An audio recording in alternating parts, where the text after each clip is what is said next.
వాస్తవానికి మన మహబూబాద్ జిల్లాకు ఒక మార్గదర్శ.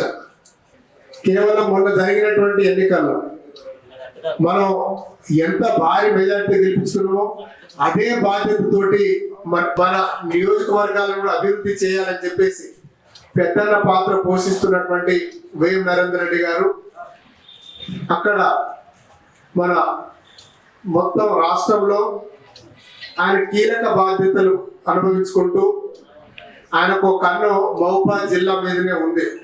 ఇక్కడ అభివృద్ధి చేసుకోవాలి, మనం పుట్టిన ఊరికి ఎంతో కొంత న్యాయం జరగాలి అనే ఉద్దేశంతోనే మహబూబాద్ నియోజకవర్గంతో పాటు డోర్నకల్ నియోజకవర్గాన్ని సమపాలన అభివృద్ధి చేసుకుంటూ వారి సొంత గ్రామాన్ని మరవకుండా అభివృద్ధి చేసినటువంటి ముఖ్య నాయకులు మన వేం నరేందర్ రెడ్డి గారికి మనందరి తరఫున వారికి ఆర్థిక జన్మదిన శుభాకాంక్షలు తెలియజేస్తున్నాం. వారు 2004వ సంవత్సరం ఇక్కడ ఎన్నుకోబడి శాసనసభ్యుని వండుకుంటూ అప్పుడు అధికార పార్టీ కాంగ్రెస్ ఉన్నా కూడా తన పోరాటం తను చేసుకుంటూ ఇప్పుడు మన ప్రభుత్వంలో కీలక పాత్ర పోషిస్తున్నటువంటి వ్యక్తి, అంచెలంచెలుగా ఎదుగుతున్నటువంటి వ్యక్తి, వారికి మనందరి తరఫున ఆర్థిక జన్మదిన శుభాకాంక్షలు తెలియజేస్తూ ముఖ్యంగా వడ్డించే ఆయనే వేం నరేందర్ రెడ్డి గారు. అందుకే మన నియోజకవర్గం గతంలో ఎప్పుడు జరగనంత అభివృద్ధి ఇప్పుడు జరిగిందంటే కేవలం వారి వల్లనే. మన నియోజకవర్గంలో దాదాపు ఇప్పుడే గణపు రంజన్ చెప్పినట్టుగా 400 కోట్ల రూపాయలతో మనం అభివృద్ధి చేసుకున్నాం. ఆ కార్యక్రమానికి ఉప ముఖ్యమంత్రి బట్టి విక్రమార్క గారు అదేవిధంగా 6 మంత్రులతోటి వారే స్వయం వచ్చేసి ఇక్కడ పెద్ద కార్యక్రమాలు చేసుకుని కూడా పోవడం జరిగింది. మనకు మొన్నటి వరకు జరుగుతున్నటువంటి hot discussion railway mega maintenance depot గురించి. గతంలో బీఆర్ఎస్ ప్రభుత్వం అధికారంలో ఉన్నప్పుడు ఇక్కడ గిరిజన యూనివర్సిటీని శాంక్షన్ చేస్తే మన ప్రభుత్వులు, మన శాసనసభ్యులు, మంత్రులు ఇక్కడ భూమి లేదని చెప్పేసి భూమి లేదని ఇక్కడ మనకు వచ్చినటువంటి గిరిజన యూనివర్సిటీని ములుగు ప్రాంతానికి తరలించినటువంటి వ్యక్తులు ఇప్పుడు వారందరూ అభివృద్ధి గురించి మాట్లాడతారు. Railway mega maintenance depot Mahabubabad రాకపోతే నిరాహార దీక్ష చేస్తామని చెప్పేసి ఇప్పుడు చిలకమ్మ కబుర్లు చెప్తా ఉన్నారు. ఆ భూమిని మన ప్రభుత్వానికి అప్పగిస్తే ప్రభుత్వం కూడా మన గౌరవ ముఖ్యమంత్రి సలహాదారు వేం నరేందర్ రెడ్డి గారు కూడా అది మనం ఫ్రీ ఆఫ్ కాస్ట్ ఇస్తున్నాం. కానీ అసైన్డ్ భూములు ఎవరైతే అక్కడ రైతులు ఉన్నారో రైతులకు మన నష్టపరిహారం ఇవ్వబోతున్నాం అని చెప్పేసి వారు కూడా చాలా గొప్పగా మాట్లాడడం జరిగింది.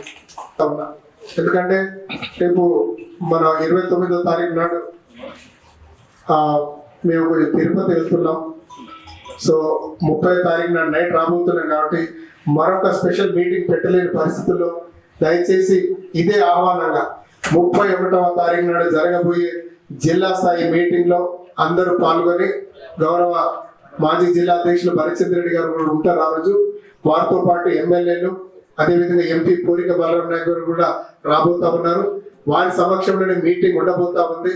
మనకు స్పెషల్ గా జిల్లా ప్రతి నియోజకవర్గానికి 2 ఉపాధ్యక్షులు, అంటే మనకి 2 బ్లాకులు ఉన్నాయి.